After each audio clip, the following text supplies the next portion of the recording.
Olá, olá, bom dia, boa tarde, boa noite. Não sei que hora você está assistindo a gente, mas bem-vindos a mais um Taj Backstage, o podcast aqui da Taj Records. Hoje eu vou ter comigo o Leandro, já é a segunda vez que ele vem aqui como apresentador, a terceira no programa, que ele já foi convidado.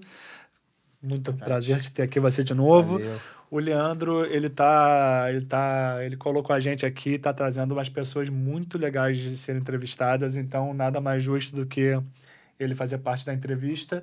E fala um pouco sobre o nosso convidado de hoje, Leandro.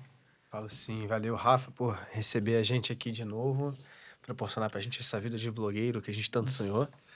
E hoje estamos aqui com Gabriel Gutierrez, grande amigo meu, e um grande pesquisador de música, que além de tocar, compor, está produzindo seu trabalho solo também agora autoral, mas está pesquisando música na universidade, está trocando isso com estudantes, com o ecossistema, com produtores, tanto produtores musicais de estúdio quanto produtores de eventos, tá olhando para essa cena e para essas cenas que estão deslizando por aí, que às vezes escapam a nossa visão. Então o pesquisador está muito com essa pulga atrás da orelha e com esse olhar atento para o que está rolando.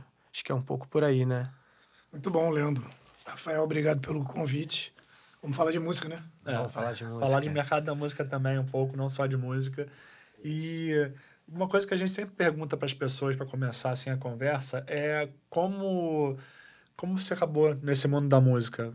Você é professor, você é multi-instrumentista, compositor, pesquisador. Da onde veio? Começou... Cara, eu diria que a música veio através... Em geral, acho que as pessoas têm duas experiências com a música, né? Uma é familiar, assim, pessoal, íntima e tal. Em geral, um tio, um irmão, um pai e tal. Ou uma coisa midiática também, né? Acho que a gente é muito fruto da paisagem midiática que nos afeta, né? Então, eu comecei ouvindo som em casa na televisão, né? Então, tava vendo, sei lá, tava passando uma novela e tinha uma trilha. Tava ouvindo rádio. Aí meu pai ouvia rádio. Aí comecei a ouvir rádio. Aí você olha pro lado também, eu tenho um pai que comprava disco. Então, assim, você vai vendo que tem uma coisa pessoal e essa coisa de uma indústria também, uma indústria cultural que vai chegando até a gente através desses dispositivos, né? Claro. Você tem alguém que compra disco. Aí você pode ir lá pegar o disco. Óbvio que tem uma coisa pessoal, íntima, de você se debruçar sobre aquilo. Talvez meu irmão, que estava na mesma casa, mais ou menos, né? Se debruçar sobre outra coisa. Mas eu fui lá me debruçar sobre os discos. Então comecei a ver os discos dele. Comecei a querer gravar fita, comecei a ouvir som. Aí tava o Rock in Rio tocando, 91, né? Muitas décadas atrás. Rock in Rio 2, começando na televisão. Então é isso. Tem uma fita aqui com uma música, tem o Rock in Rio tocando na televisão, você ligou o rádio e ouviu, sabe? O disco que você acessa, aí já tem uma relação ali com a imagem também, né? Porque o disco, o vinil tem esse atributo para além do som, né? Você tinha uma sensibilidade já para essas mídias muito aguçada naquele momento, você acha? Hoje em dia você também dá aulas num curso de mídias também, comunicação, né? é. De alguma forma. Cara, totalmente. Minha relação com música e cultura é totalmente relacionada à indústria da comunicação, entendeu? Via televisão. Na televisão as coisas estão acontecendo. Então comecei desde cedo a querer gravar fita, aquele double deck ali, né? Aqueles dispositivos... Vocês devem conhecer, né? É irado. Double Deck, começa, caraca, alguém circulou uma fita, essa cultura de mixtape, que já existe há milênios, né? Sim, sim. De alguém, cara, como o cara conseguiu aquela fita, gravou uma cópia, e você pega e você tem que gravar e devolver para ele, né? Porque é uma época que a relação com a música tem a ver com a portabilidade da música, né? Você tem que ter a música Era difícil com você. ter a música, né? Você não acessa a música quando você quer e a música não está acessível para todo mundo. Você tem que ter ela. Ou você tocou no rádio e você gravou, ou você comprou um vinil, ou você comprou um cassete. Então eu comecei a ouvir som assim, aí comecei desde cedo. Ouvir som, começa a fazer som e anda por aí, aí, pô, muitos caminhos atravessados para chegar num lugar que, olhando retrospectivamente, é totalmente óbvio. Entendeu? Sim. Que vou para comunicação, aí estudo na comunicação, aí começa a ser docente na área de comunicação, e aí dentro da comunicação social, né, do departamento de comunicação social, começo a estudar a cultura da música, né? Sim. E que, de certa forma, eu sempre brinco, as pessoas que acompanham o podcast devem ver eu falando isso o tempo todo, é que, cara, a pessoa que tá na música meio que não tem muita opção, sabe? Tipo, se você tivesse, sei lá, fosse um advogado, não sei se seria tão feliz. Então, tipo assim, a música, para alguns casos, a música é a única opção que existe de viável de felicidade para uma pessoa. De existir, né? De existir. Tipo, porra, sabe? Tipo, eu sinto que você é meio isso. Você sempre foi indo lá por essa obsessão, por essa paixão, por esse amor que todos nós compartilhamos pela música, né? Agora, tem uma coisa aí que é assim, quando você não tá numa família de artistas, a impressão do imaginário dominante de trabalhar com música é exclusivamente ser artista, né? Sim, sim. É isso, né? Gosto de música, amo muito música, então é ser músico. E aí tem todo, né, uma questão econômica envolvida nisso, um imaginário. A gente vive um imaginário muito doido, né? Porque o músico, o cara que resolve ser músico, ele vai ter todas as opiniões contra ele. Sim. Né? Aquele clichê, né? É músico, mas trabalha com o quê? Aquela coisa toda. Especialmente no Brasil, né? Que as pessoas que aí você não tem respeitam. a gente tem um capitalismo dependente. Então a nossa indústria da cultura é uma indústria muito precária, né? A gente é bom de commodity, né? O Brasil é bom de commodity. É bom de commodity. Na área da commodity, agora a gente tem inclusive um gênero musical muito associado a uma área de commodity. Não por outra razão, ele é economicamente muito forte e musicalmente dominante. Mas eu acho que falta uma compreensão, né, pelo menos aconteceu comigo, eu vejo que tem muita gente que demora até amadurecer essa percepção profissional, que assim, existem muitas formas de trabalhar com música sem ser músico, sem ser artista. Sim. Né? Em geral, a gente tem essa intuição, assim, músico, ou você é instrumentista, ou você é o artista, compositor e tal. E, na verdade, tem um ecossistema enorme, né? Você pode ser jornalista, eu sou jornalista de música. Tem gente que trabalha com business de música, né? Cada vez mais eu vejo, inclusive, né, os artistas que percebem que não vão ser bons artistas, vão trabalhar no business, sacou? E assim, né, tranquilo, sem nenhum melindre, assim, vão perceber, desde técnicos até produtores, realizadores, audiovisual, fazer clipe, fazer cinema de música, vai fazer, sei lá, vai ser empresário, vai ser contratante. Tem um ecossistema gigante. Então, assim, jovens, né, que gostam de música e estão aqui vendo, assim, existem muitas formas de trabalhar nesse ecossistema. Se isso talvez nos fosse mais apresentado desde cedo, muita gente talvez batesse menos cabeça para achar esse lugar da felicidade que você falou. Eu passei por isso mesmo, porque eu queria, de certa forma, quando eu comecei a trabalhar com música, eu já te conhecia, eu fui anos empreendedor, engenheiro, sempre trabalhou com música, eu já conhecia ele, admirava o trabalho dele, mas eu falei, cara, eu vou trabalhar com música. Não quero ser músico. Eu não tenho vocação para ficar ali, que nem vocês. Aí eu falei, vou ser produtor. Eu falei com o Thomas, porra, também não tenho vocação. Mas realmente demorou para eu entender que, não, peraí, eu posso trabalhar com música e não ser o cantor, não ser o produtor, posso ser...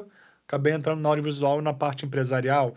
Então, é o que você falou, tipo, tem lugar para todo mundo aqui. Sim, todo mundo pode achar um lugar aqui, ser feliz aqui. E é maravilhoso para um artista que não tem as capacidades gerenciais de empreender, de operacionais, organizacionais. É maravilhoso para ele encontrar uma figura com esse perfil. Exatamente. Na verdade, assim, eu acho que tudo depende um pouco disso, né?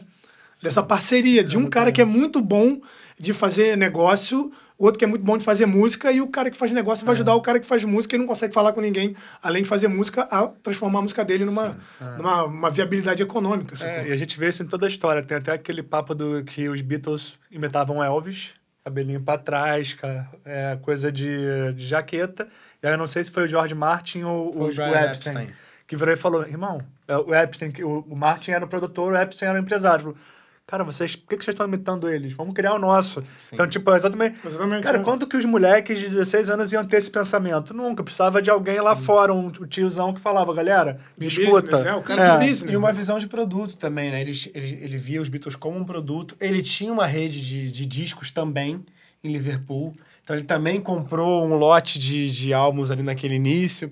Sério? Sim. Eu não sabia disso. Tem vários, né? Mas você vê que é o ecossistema que acaba trabalhando para que aquilo aconteça, né? Sim. Naquele momento, os meios de produção de música eram muito mais complexos. Mas, tendo um cara para agendar para você as entrevistas das gravadoras de Londres, que eram algumas horas de Liverpool, enfim, tudo isso, eles não ter esse insight sozinhos da noite pro dia. Não conseguiriam fazer. E eram filhos de operários, filhos de marinheiros. Isso, né? Não tinha 19, 20 anos. Cara, eu li aquele livro do Keith Richards, achei muito interessante que eles atribuem o fato de ter tido um boom no rock nos anos 60 com o fato de ter acabado o serviço militar obrigatório logo antes do Keith Richards virar 18 anos, quando ele tinha 16, 17, os Beatles deviam ter também essa idade, teoricamente eles iriam pro mercado, pro exército. Porque, pô, realidade de guerra, né? Só que, de repente, falaram, galera, então, não é mais obrigatório. E aí, de repente, apareceu uma série de jovens, que era um mercado que não existia, nunca existiu, porque os jovens iam pra guerra, os jovens iam pro exército, e sem nada. Não tem mercado para eles, não tem trabalho para eles. O que você vai fazer? Os Beatles pegaram o instrumento e foram para Hamburgo. Ficaram lá anos tocando, né? E outras dezenas de jovens foram assisti-los. Ficaram malucos. Na verdade, não existia a juventude, né? Assim, Exatamente. A juventude não existia. Você era criança e virava adulto. Existia soldado. Esse pós-guerra aí tem uma coisa de uma abundância econômica também, né? Exatamente. Eu acho muito importante essa coisa da economia, assim, sabe? Sim. Porque é isso, os Beatles não vão ter essa sagacidade, não tem como ter 16 anos e tal. E alguém... O desenvolvimento do rádio também, por outro lado. Exatamente. Ferramentas, Da indústria fonográfica. Guerra também propiciou, de alguma forma, isso. Sim, essas tecnologias de guerra se transformam em tecnologias difundidas para produção e consumo de cultura, sacou? E aí tem uma invenção de uma juventude. Estados Unidos, né, como essa coisa meio, não. Existe essa fase aqui entre a infância e a adolescência que tem uma estética própria. Que tem uma lógica dinheiro, própria. Tá e que aí dá pra gente fazer uma indústria em cima disso. Exatamente. Que na verdade é até um pouco até hoje isso, né? Até os jovens são os grandes consumidores de música. Pegando essa ponte que você estava falando dos Beatles, até lembrei, o Gabriel tem um trabalho de um show meio aula, né? Não sei qual é o nome que você dá. Aula-espetáculo. Né? Aula-espetáculo. E o mais recente que você apresentou ao vivo, você tem um do Belchior e um do Dylan. E acho que o Dylan se encaixa bem nesse momento, anos 60, de uma juventude norte-americana, acho que baby boomers, né? Nesse momento. Enfim, se quiser contar um pouco sobre essa aula-espetáculo, como é que vocês fazem, como é que funciona isso, acho que pode ser. Essa aula-espetáculo... Porque, só complementando ele, né? Isso que ele falou como é que a gente tá na música. Tinha um professor meu que falou que a música é muito ciumenta. Então, se você tá na música ali, você vai saindo para outros cantos, ela vai te puxando de volta, ela vai te dando esse ciúme. Mas em como transitar na música, e não é todo dia que a gente tá convivendo com um pesquisador de música, alguém que tá na universidade pensando na música. Então, acho que essa aula de espetáculo entra um pouco nessa junção desses universos da docência e da musicalidade, né? Então, só contextualizando pra galera. Tem várias coisas aí, né, Leandro? Uma coisa assim... As pessoas estão fazendo as coisas na prática. Os empreendedores, a indústria, os contratantes, os bares, as casas... A pesquisa organiza as informações que as pessoas da prática estão fazendo. Porque não necessariamente as pessoas da prática organizam esse pensamento e fazem, mas não necessariamente sabem falar sobre o que fazem. É muito doido, né? Então, essa simbiose é muito produtiva entre... Não é teoria, né? Porque as pessoas têm a impressão de que teoria é uma formulação abstrata sobre alguma coisa que está acontecendo. Na verdade, a teoria é alguma coisa que você organiza a partir do que você tira dos insumos da prática. O cara fala, olha só, de 10 vezes, 9 é assim. Então você fala, ó, em geral, quando isso acontece assim, porque de 10 vezes, 9 foram assim. Isso é uma coisa. A aula espetáculo do Bob Dylan trabalha um pouco nessa fronteira entre pensamento e prática musical, digamos assim, para tentar desenvolver essa linguagem, né? Você vai lá, vai ouvir um pouco sobre Bob Dylan e vai ouvir o Bob Dylan na forma de música. Eu faço isso com um músico que me acompanha, o João Marcheranque, e a gente toca e conversa. E aí a obra ganha uma outra saliência, uma outra densidade, né? Porque o cara tá tocando a música e eu tô explicando o contexto. Porque música é muito texto e texto precisa de contexto. Se você entende que aquele contexto é assim, você escuta diferente som e tanto letra quanto a parte instrumental. E o Dylan, ele é totalmente isso. Inclusive, o Dylan tem uma imagem, né? Ele tem uma imagem de que ele é um compositor político, de que ele é um super rebelde, de que ele é um ícone da música de protesto. E, na verdade, ele não é. Ele entendeu? Não quer ser. Ele surfou uma onda ali. Que é isso. Ele surfou uma onda porque você tinha uma cultura emergente, uma cultura progressista, uma rebeldia anos 60, que tem a ver com a indústria também, né? A gente está sempre idealizando esse passado, né? Esse mito de origem do rock, o mito de origem da rebeldia de 68. Isso tudo é muito complexo e atravessado de 1 milhão de fatores, né? Claro. Um deles é esse. Assim, você tem uma onda de protestos que tem a ver com a guerra do Vietnã, com o movimento de direitos civis, questão racial, Estados Unidos, né? E tal, e com uma abundância econômica. Porque é isso, esses jovens não estão trabalhando, hoje não estão no serviço militar, estão gerando porque dinheiro. Tem uma abundância econômica que permite que jovens de classe média, ou mesmo lá, né? Lá a classe média é um pouco a classe operária, né? Sim. a classe operária tem uma vida de classe média, que a gente chama de classe média aqui no Brasil, e essas pessoas não precisam trabalhar. E aí você tem, nesse contexto de lazer, nasce uma possibilidade de fazer arte, sacou? E o Dylan surfa muito bem essa onda. Então é música de protesto.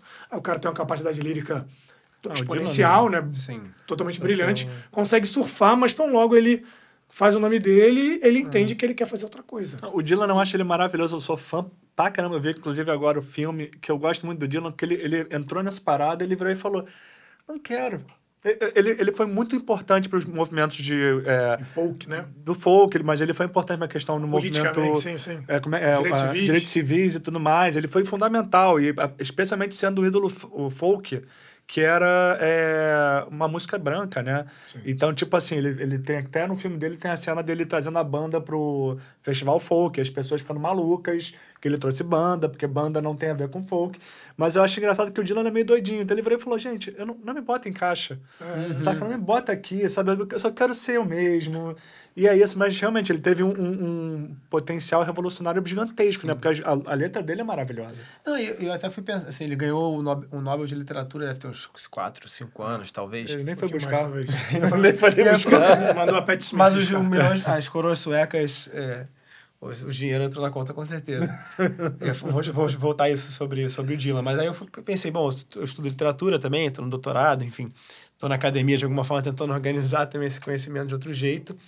Eu falei, pô, agora eu preciso ir lá ler as letras do Dylan, né? Aí fui ler as letras, mas é o que ele falou, sem o contexto, não tem a mesma penetração. Claro. E aí que você estava falando das mídias, como é que as mídias impactam a gente, né? Então, fui pesquisar muito Guerra do Vietnã, etc. Quando acaba lá o documentário de 10 episódios do Netflix, qual é a música que eles botam? Para fechar os créditos, depois você viu 10 horas de Guerra do Vietnã. Bob Dylan. A Hard Rain's Are Gonna Fall, eu acho que era essa. Se não era essa, era Along the Watchtower. Era Hard Rain's Are Gonna Fall ou The Times They Are Changing. Uma das duas. Agora não vou lembrar. Também. Mas eu acho que é My Blue Watson. Eu acho que é essa. Essa é Hard Rain's Are Gonna Fall. Então, assim, não é que a mídia... As formas midiáticas também encaixotam de alguma forma, mesmo que o artista não queira. Então a gente tem essa imagem do Dylan, mas ele é um cara que vendeu o catálogo de música dele pro fundo de investimento e botou $1 bilhão no bolso, sei lá. E é isso aí. Então, assim... Tá na Never Ending Tour. E tá, exatamente. Décadas. Tá sempre... Mas se você assistiu... Eles lançaram, acho que lançaram apenas recentemente o Rolling Thunder Review, lá, uma turnê que ele fez nos anos 70. Pô, mas tem esse espírito, entendeu? Mesmo que ele especialmente não estivesse visando, ele estava refletindo a geração dele de alguma forma, né? Porque também a música, ela... Aí até você pode me dizer também... quando tem uma conturbação política, econômica, é aí que os artistas são fundamentais. Você vê que, tipo assim... Eu acho engraçado que no Brasil, em 72, tiveram discos maravilhosos. Teve o Expresso 2222, Acabou o Chorar. Tipo, por quê? O Clube da Esquina também, o segundo, por quê? Porque pela situação política, aí eles falam, pô, por que não vem novos Caetanos Veloso, novos Chico Buarque, novos Bob Dylan, novos Beatles? Porque a situação, na época, pedia por isso. Talvez. Sim. Eu até ouvi um cara falando, tipo, não, agora que tá dando vários problemas, é ótimo pros artistas, porque agora eles vão começar a aparecer pra buscar de volta a voz que ninguém... Porque quando tá bem... tem o que falar. Tá bem, vamos falar de mulher, vamos falar de dinheiro, que a gente vê hoje em dia muitos jovens falando, mas tipo assim, quando começa a dar merda mesmo, e tem guerra, e tem morte, aí sim que a galera se une, né? Não sei explicar direito. Mas agora tem uma precariedade muito maior nesse fazer, eu acho, também. Totalmente. Eu acho que isso é um aspecto que a gente não pode deixar fora da balança. Claro. Mas pegando um bom ponto que você falou, né, até tem a ver com a pesquisa do Gabriel e com como ele transita, eu acho que a gente estava trocando essa ideia outro dia, a gente foi fazer uma fala juntos na PUC, na semana de música e, enfim, mas basicamente era sobre a pesquisa do Gabriel e é um pouco, você falou, do contexto de luta de alguma forma e ele falou pra mim, cara, tem já décadas as pessoas falando de como a música da periferia, a voz da periferia, o rap é a voz da periferia, e os Racionais MCs são esse espírito, né, elevado à maior potência, mas nem tanto se fala do business que isso gerou, do ecossistema que isso gerou, porque não basta as pessoas terem uma voz da periferia e serem reconhecidas como tal, se economicamente elas não promoverem alguma mudança. Sim, né? sim. Então a Sueli Carneiro vai falar, ela não quer o cara da favela que deu certo e virou um grande artista, ela quer que todo mundo da favela mude de vida, socialmente de alguma forma. Então, eu acho que o diferencial da tua pesquisa, de alguma forma, é colocar em tensão isso. Tá, beleza. É uma voz da periferia porque vem de pessoas periféricas que estão na rua, que estão fazendo rap, que estão rimando. Mas como é que isso vira um ecossistema de música, né? Se você quiser, de repente... Falamos dessa aula de espetáculo, que tem a ver com a docência, com contexto, com texto, mas e essa parte que vira business? Como é que... Foi muito cedo essa pergunta, não? Não, pô, perfeito. Desculpa, Tazers, pela pressa. Até mais isso que o Rafael falou, né? Essa coisa dos anos 70, assim. Acho que o Leandro foi certeiro. Você tem um momento ali de uma indústria cultural florescendo, que é a televisão, né? Os anos 70 é o momento que a televisão começa a ser difundida no Brasil, ela vai chegar como potência de massa nos anos 80. Nos anos 70, você começa, tem um marco ali da Copa de 70, né? Televisão a cores.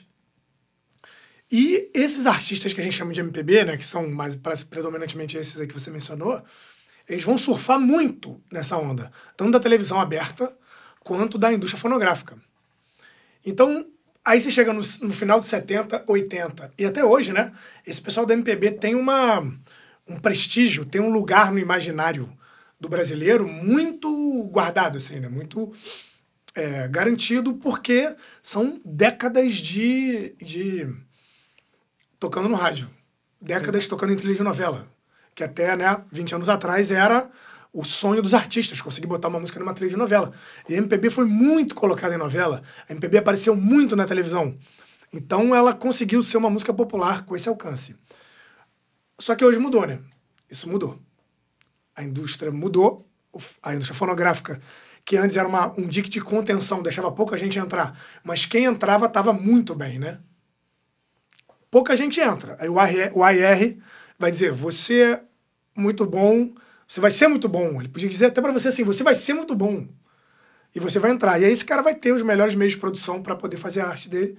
E vai ter, aquela coisa, né? Rádio, marketing e televisão, e vai no Globo de Ouro, e enfim. E seus músicos vão ganhar cachês dignos. E todo mundo vai ter o economicamente, vai ter orquestra, vai ter o especial da TV Globo. E vai ter, sabe assim, uma coisa bem estruturada, profissional, né? A ponto de, inclusive, poder ficar muito tempo sem gerar retorno para a gravadora, porque aquela gravadora precisa ter uma major. Ela vai achar bacana ter artistas que lhe dão prestígio e, por outro lado, tem artistas que estão te dando venda.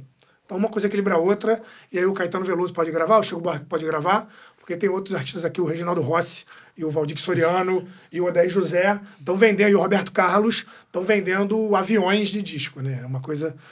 E aí o business fica todo mundo feliz, porque tem prestígio, na arte tem isso, né? Sim. Esse lado econômico e o lado da poesia, da beleza, não. Hoje isso mudou, né? Você não tem, essa gravadora, ela só vai na boa, ela raramente vai querer ir atrás de alguém que está florescendo, ela vai falar assim, você consegue se virar, organicamente você consegue criar uma fanbase? Consigo. Organicamente você consegue se inserir no ecossistema? Consigo. Então talvez você tenha potencial para a gente contratar, mas você vai se virar. Muito mais gente pode fazer, mas também a competição ficou muito mais brutal. E os moleques, sabe, que não são de classe média, que não têm acessos, que não têm os meios de produção, conseguiram fazer isso aqui no Rio de Janeiro, que é um pouco o que o Leandro encaminhou que é a minha pesquisa contemporânea, que é sobre o rap do Rio de Janeiro. Assim, o rap do Rio de Janeiro passou por uma ascensão, está passando por uma ascensão. Ele tem uma história de quase 30 anos, começa em 93, mais que 30 anos, né? Começa em 93, e é o primeiro disco, o primeiro marco fonográfico. Só que esses moleques ali no final dos anos 2000, bermuda, chinelo e boné na rua, começam a fazer som. E porque eles começam a fazer som na rua, né? Através das rodas de rap, eles começam a se organizar, se conhecer, fazer networking. Tu faz beat? Eu escrevo. Você é bom de marketing? Eu faço beat. O outro ali fotografa, o outro ali faz vídeo, o outro ali queria ser MC, mas não é tão bom, vai ser um empresário, sacou? Muito comum. Todo mundo tenta ser artista, 9 viram o ecossistema e um é o artista, né? É bem comum. E tá tudo certo, assim, né? Até hoje eu não sei onde é que eu tô. Mas o que eu entrevisto a galera, o que a galera fala é isso. Tinham 10 ali no começo que queriam rimar. Ficou um e os outros 9 estão no ecossistema, mas é isso. Estão vivendo na música, na música, né? E o que é incrível é que esses moleques, né, dessas rodas de rap, eles conseguem se transformar, deixar de ser só freestaleiros, né? Que são os moleques que fazem freestyle, que fazem improvisadores. Começam a virar rappers, começam a virar compositores. O trabalho deles vira e eles começam a criar empresa. Então tem um estudo de caso que eu acho muito relevante para a gente pensar o mercado da música no Brasil. Que é um pouco assim, como dentro da falência de um modelo. Falência não é um bom termo, né? Dentro da... Desgaste, talvez. Você tem Caiu muito as gravadoras nos anos 2000, né? Porque é que eu vou repensar a falência, porque as gravadoras, elas são as grandes detentoras da propriedade intelectual que abastece as plataformas de streaming. Então, o streaming está com lá 70% da receita das plataformas vai para as gravadoras. Então, as gravadoras perderam a receita da venda de fonograma, ficou esse... E agora vai, não vai, mas... elas se restabeleceram e estão gigantes. Como nunca, não com a venda de fonograma físico, mas com a venda da propriedade intelectual dessas obras, desse catálogo monstruoso, maravilhoso, né? Uma maravilha da humanidade. Realmente foi a música gravada da segunda metade do século XX, né? Amamos muito. Mas rolou uma disrupção ali nos anos 2000, que, tipo assim, a galera investia, vamos dizer, uma gravadora investiria em 20 bandas no ano, eles vieram, então, vamos investir em 5, que é o Roberto Carlos, o Padre Marcelo Rossi, o Chico Buarque e os outros. E aí, a gente vê nos anos 2000, quais eram as grandes bandas? Charlie Brown e Los Hermanos. Talvez CPM, que... Até brigaram entre si. Mas, tipo assim, eram poucas. Eram poucas e as que tinham eram certeiras. Los Hermanos vendia pra caramba. O Charlie Brown até hoje vende pra caramba. E então, realmente, eu tinha essa teoria, que nesse espaço criado, que antes era um jeito que só a gravadora vai. Aí o pessoal do rap, eles sempre foram marginalizados. Então eles aprenderam a trabalhar sem gravadora. Quando virou uma realidade que não tinha mais gravadora, os caras já estavam ali há 10 anos livres, independentes, irmão. Isso é um puta insight, cara. Realmente, assim, gêneros musicais que nunca dependeram da grande indústria para existir, para criar seus ecossistemas, estão aí. Enquanto o rock, isso é um drama do rock, né? Caiu lá embaixo. Porque o rock é um gênero musical importado. Ele não é... as pessoas comparam, né? O rock nos Estados Unidos é o samba no Brasil. E na Inglaterra também, né? E na Inglaterra também. O rock nos Estados Unidos é uma música popular, com enraizamento pré-moderno, assim, sabe? Rural, uma coisa realmente folclórica até, né? Porque você vai remeter ao blues e tal. Então, assim, você tem uma penetração dessa estética que passa pela musicalidade, mas passa estilo de vida, jeito de se vestir, sabe assim? Práticas culturais cotidianas que estão enraizadas no rock. Então, a relação dos americanos, dos estadunidenses, com o rock é uma. A nossa relação com o rock, ela é totalmente diferente disso. Total. Amamos, né? Eu sou roqueiro roqueiro pra caramba. De formação, digamos assim. Minha graduação foi em rock. Depois no mestrado e doutorado fui para outros lugares. Mas assim, digamos assim, gosto muito, né? De uma identidade de rock e tal. Mas o rock, ele tá passando dificuldades porque ele sempre foi muito dependente da indústria fonográfica, né? Rock dos anos 80, dos anos 90, essa geração aí, meio que Charlie Brown, né? Nação Zumbi, Rapa, que é mais ou menos rock, né? Mas Raimundos... E depois esse respiro, esse último soluço aí do emo, né? Desse punk rock. Que vai ser NX0, CPM e tal. Detonautas. Esse último, todo mundo ainda tá nesse ecossistema de grande gravadora, né? Pagando jabá na rádio, botando clipe na MTV, vendendo disco e fazendo, né, divulgação e tal. E o rock agora ele tem que andar pelas próprias pernas, digamos assim. Só que aí é um drama, né, cara? Porque ele não tem... A outra grande música de classe média do Brasil é a MPB. E a MPB também funciona só o cara com viola, e se quiser. Parece ter uma coisa de como você faz, né? Mas a MPB, ela tem um enraizamento dentro de uma cultura brasileira mais impregnado, né? Até mais porque ela é popular. De alguma forma. Muito mais prestígio estético, né?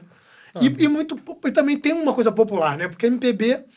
Ela não é feita por pessoas do povo, né? Do povão, essa expressão que a gente usa aqui, né? Que povo é todo mundo, povão é a classe trabalhadora, digamos assim, né? As camadas populares de verdade.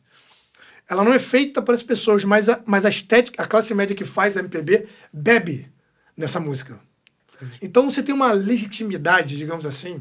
Essa música é uma música que tem a cara do Brasil, ela foi exportada, ela é reconhecida, eventualmente tem alguém que consegue até ser popular, tipo Djavan, talvez o Gilberto Gil um pouco, né? Sim. Os outros acho que são muito classe média, assim, mas... E o rock é só classe média, e aí perdeu esse apoio material, econômico e tal. E aí tem uma outra coisa também que eu acho que é uma rebeldia, né? Aí tem uma questão mais complexa aí, que é um pouco assim, essa rebeldia de costumes, que o rock aquela juventude que a gente estava falando, né? Nasce uma juventude nos Estados Unidos, essa ideia de que existe uma juventude exportada para o Brasil, uma juventude brasileira que também está vivendo algum progresso material na classe média ali nos anos JK, compra isso, aquela coisa Roberto Carlos, Jovem Guarda, depois uma juventude mais hippie, pega essa coisa tropical e tal. E agora, qual é a rebeldia da juventude hoje, né? É o rap, Quem né? pegou isso foi a galera do rap.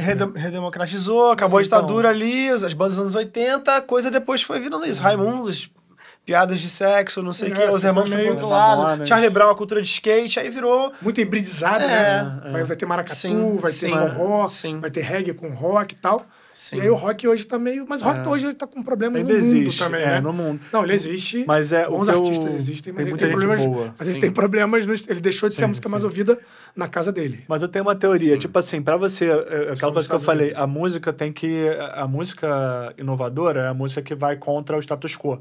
Quando o cara, no rap, em 2005, no Brasil, porque nos anos 2000 o rap estava estourando nos Estados Unidos, mas em 2005, sei lá, o Emicida, em 2006, tava fazendo rap, ele não fazia rap porque ele queria ganhar dinheiro. Ele não fazia rap porque ele queria fama, ele fazia rap porque fazia sentido.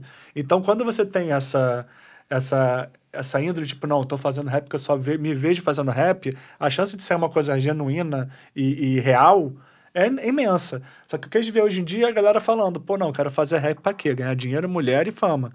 Então, tipo assim, já vira uma contradição. Por isso que o mainstream deixa de ser mainstream. Porque vira mainstream porque enquanto tá bem, chega aqui, aí fica normal e aí cai. E aí talvez aí Mas seja o quando virou espaço... essa chave, será? Quando que virou essa chave acho- do então, eu não- fazer desses Eu não sei boné na exatamente rua quando. e... Eu não sei exatamente quando. Você sabe? Tipo, existe uma... Cara, eu acho que tem uma coisa assim...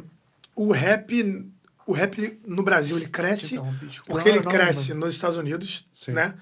Essa indústria cultural, ela tá bombardeando a gente o tempo inteiro. Se a gente quiser ler por aí, né? Então, assim, tem o filme do Eminem, que a galera fala, caraca, batalha de rima, pode crer. Mas você pode pensar de um ponto de vista do Atlântico Negro também, né? Que, tipo assim, não é os Estados Unidos influenciando o Brasil, são pessoas pretas das Américas que estão culturalmente dialogando para além dessa fronteira nacional que está estabelecida, ainda que eu acho que a questão econômica é sempre central. Né? Então, assim, questão econômica de uma música que chega aqui. A música que chega aqui não é a música do Zimbábue, nem a música das Filipinas, é a música dos Estados Unidos. Sim. Então, você tem essa chegada da música aqui, o rap carrega uma coisa de vai fazer do jeito que dá. Então, vamos fazer na rua. O rap é uma música, uma cultura de rua. Você tem uma difusão dos meios de produção com as DAWs, né, que começam a ser acessíveis, com a digitalização da internet. Então, DAWs é o quê? Digital Audio as interfaces, né? Tá, as Logic, interfaces. Live... Nosso dia a dia. E o isso, hardware assim. também, né? O hardware da parada, assim, né? A interface com o software. Você começa a ter meios de produção, você começa a ter meios de distribuição, que é, pô, posso subir no Bandcamp, posso subir no SoundCloud, posso subir no onde for. Aquele, como é que era? Aquele MySpace. No MySpace. Posso subir e convencer as pessoas para baixar. A galera do Quinto Andar, por exemplo, que é uma banda de rap underground, muito do Marechal, do D-Leve, DJ Castro. Começa, olha o que os caras faziam, nascimento do Napster, né? Desse modelo peer-to-peer, né? Do par a par. Que você tem a tua biblioteca, eu subo numa nuvem, você tem a sua biblioteca e a gente se baixa, que é o mecanismo do Napster, que é o primeiro modelo de negócio depois do fim do fonograma físico. Olha o que os caras do Quinto Andar faziam. Ele ficava vendo quem baixava rap. Então tinha um cara lá tentando baixar um Snoop Dogg. E aí o cara ia falar com o cara que tava baixando rap. Falou, velho, tu gosta de rap? Eu faço rap no RJ. Faço rap no Rio. Pô, rap no Rio não existe isso, não sei o que, não existe sim, tá aqui. E aí o cara começa a se divulgar. Olha a estratégia de divulgação dele, entendeu? Ali no Formiguinha, indo falar com esse cara e falando, pô, eu faço rap no Rio. E aí tem uma coisa que eu acho que é central, que é assim, todos nós queremos nos ver na arte, né, cara? A gente vê muito série dos Estados Unidos, papapá, tá tudo certo, amamos muito. Mas, cara, alguém que conta histórias brasileiras na nossa língua, né? É. Que vai fazer a gente lembrar de quando a gente era criança, vai fazer a gente lembrar de quando a gente estava adolescente, sei lá, deu o primeiro beijo, saiu pela primeira vez sozinho, não sei o quê, entendeu? Os amigos da escola, a viagem de férias. Quem consegue falar dessas coisas, cara, A nossa consegue realidade. comunicar muito, assim, né? Com a gente. Então a gente vê assim, sei lá, desde a novela, Sim. que tá aí, vai morrer, tá renascendo. A novela conta histórias brasileiras, cara, né? E a música popular brasileira, que não é MPB, mas a música popular do Brasil, música popular aí no sentido de não é a música de concerto, né? Ela conta histórias brasileiras. Desde a MPB, o rock de uma juventude lá dos anos 80, né? E agora essa música urbana, né? Funk, rap, sabe? Os caras estão falando da gente. Quando fala da gente, cara, todo cinema de Hollywood está falando deles. Sacou? Mesmo que eles estejam contando outras histórias, eles estão falando deles, porque todo país está tentando se entender. Toda cultura está tentando se entender. Quem sou eu? O que eu estou fazendo? Para onde é que eu vou? Isso num nível muito sofisticado, né? Não no nível tão direto, quem sou eu, mas no nível... Toda a produção cultural é uma indagação sobre o que eu estou fazendo, quem eu sou, tal. Sim. E a música brasileira consegue fazer isso. Isso talvez seja um dos maiores ativos econômicos que a gente tem, assim, né? Como... E aí a pergunta é, né? Como fazer a economia brasileira... Olha a viagem.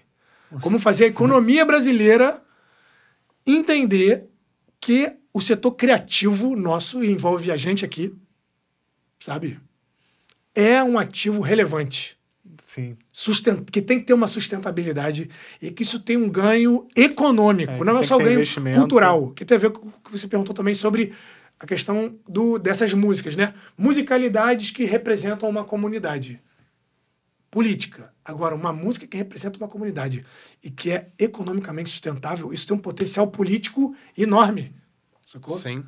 Isso aí, a gente pode pensar isso como o rap está gerando uma economia do rap que enriquece pessoas do rap, predominantemente pessoas pretas, sacou? Que emprega pessoas, que cria empregos, que gera riqueza, que faz aquela casa de show existir, a estação de rádio existe, o blogueiro existe, o influenciador que fala de rap existe economicamente, né? Sim. A gravadora pequena, o estúdio podcast existe, todo mundo existe economicamente. Isso é muito político, né? E quando ganha essa força também, isso começa a fazer cosquinha, abalar e mexer com o imaginário dos conservadores, da tradição. E aí a gente vê midiaticamente como isso se explora também. Eu falo isso muito também em vários contextos. As pessoas falam, não acho que tem perseguição a estilos musicais. Eu falo, cara, tem. Eu pesquisei quantas leis existem no Brasil tentando criminalizar o funk. Tem vários projetos de lei no Brasil tentando criminalizar o funk. Veja você como é que foi a abordagem midiática sobre lá o escândalo do Gustavo Lima com as Bets e como é que foi com o Oruan. Entendeu? Não tô nem dizendo, o cara mesmo, parece que dizem, né, que tinha um foragido que tava na casa dele mesmo, não tô debatendo qual é a questão criminal, mas como é que foi a abordagem midiática desses 2 episódios. Exatamente. E aí a Folha já bota, lei anti-Oruan, prefeito de São Paulo diz que não pode ter, então assim, a gente sabe... eu lembro, em 1995, ganhando de aniversário o álbum Rap Brasil 2, eu acho.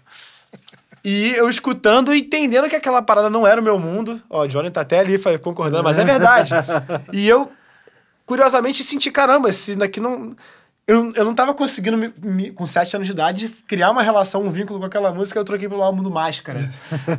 Jim Carrey, Estados Unidos, Hollywood. Então você vê. É o que você via o tempo todo, E era o né? que a gente, ali, como geração de classe média, os produtos Mas o culturais lance é que a isso gente tinha. mudou, né? Mas mudou, mas tava chegando lá na casa do fulaninho, no aniversário, na casa da vovó, tava lá, minha avó olhando, Rap Brasil, o que é isso? E Acho agora que tinha mudou. um coiote na capa, tinha um negócio meio... Isso mudou, né? O rap extrapolou o nicho do rap. Virou mainstream. Todo Virou mundo uma música agora... pop, E aí ele vai ser complexo, e assim, todo gênero que é produzido por muita gente, ele vai ser complexo. Complexo no sentido de diverso. Sim. É uma música que vai ser diverso. Vai ter o cara que vai estar no protesto, vai ter o cara que vai estar na pedagogia, vai ter o cara que vai estar na putaria, vai ter o cara que vai estar falando de muitas coisas. Assim, vai ter uma gama de artistas de vários jeitos, com várias estéticas diferentes, assim como tem no rock, ou no MPB, ou na bachata, ou no forró, ou no piseiro, sabe? Você tem no sertanejo, não sei, né? Sertanejo é meio monotema, né?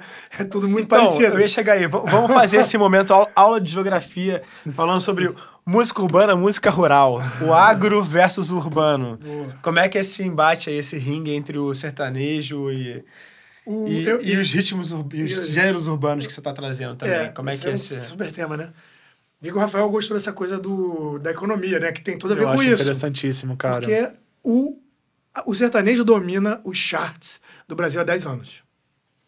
É uma hegemonia, assim, totalitária, né? Porque não é tipo 1, 2, 3, 4, 5. Não. São 50 primeiros são do sertanejo, pop. É muito dinheiro lá também, né? Muito... Exatamente. Aí você pensa assim, cara, se você quiser fazer uma leitura, porra, ingênua e abstrata, você vai dizer, eles conseguem fazer música porque eles são muito bons e tal. Uhum.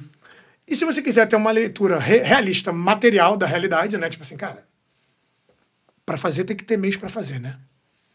E tu tem um setor econômico no Brasil que é dominante, sobre-representado no Congresso, que é o setor do agro. O Brasil nasce com o agro, né? A primeira atividade econômica do Brasil é o agro. O Brasil é um exportador de commodities. O Brasil é uma potência como uma fazenda. Só que nós aqui não estamos interessados na fazenda, não é isso? A gente quer viver, a gente vive na cidade, e aí não é nenhuma coisa de cidade e campo, porque o campo deles é um campo muito tecnológico, muito rico e, eventualmente, até muito urbanizado. Pensando aí, esse urbano e rural é mais uma... Só quis fazer o... É mais uma estética do que uma realidade, sei lá, das construções, assim, digamos, né? Então, assim, esse setor econômico, ele é muito dominante, ele tem muito dinheiro privado, porque o Brasil é um grande exportador de commodity, e ele também tem muito dinheiro público, porque o Brasil é um continente de interiores.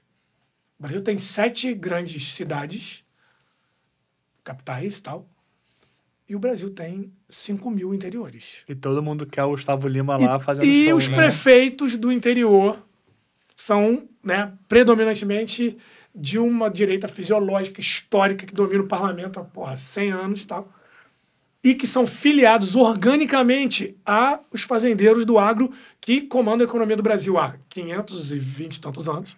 Quando teve industrialização no Brasil, teve até guerra, né? Tem a guerra de 1932, que as pessoas falam, mas é a revolução da Constituição. Não, 1932 foi uma guerra, porque um fazendeiro, que é o Getúlio Vargas, ele é um fazendeiro. O Brasil é formado pelo fazendeiro, pelo grande fazendeiro, né? Esse cara falou assim, não, mas peraí, capitalismo desenvolvido tem que ter indústria. Capitalismo desenvolvido tem que ter cidade. Não tem capitalismo desenvolvido com commodity e no campo. Não existe isso, entendeu?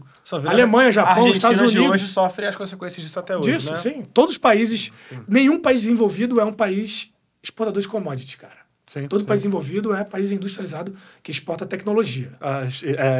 Exporta trabalho autoral, seja na parte tecnológica, exatamente, seja na parte criativa. cultural, criativa, exatamente, né? Coreia do Sul talvez seja um exemplo recente muito interessante pra gente, né? Porque eles são um país que foi historicamente invadido e tal, que não são uma potência central como a Europa Ocidental nos Estados Unidos. Então é um puto exemplo, Coreia. Por que a música da Coreia do Sul chega para os estudantes da rede pública do Brasil?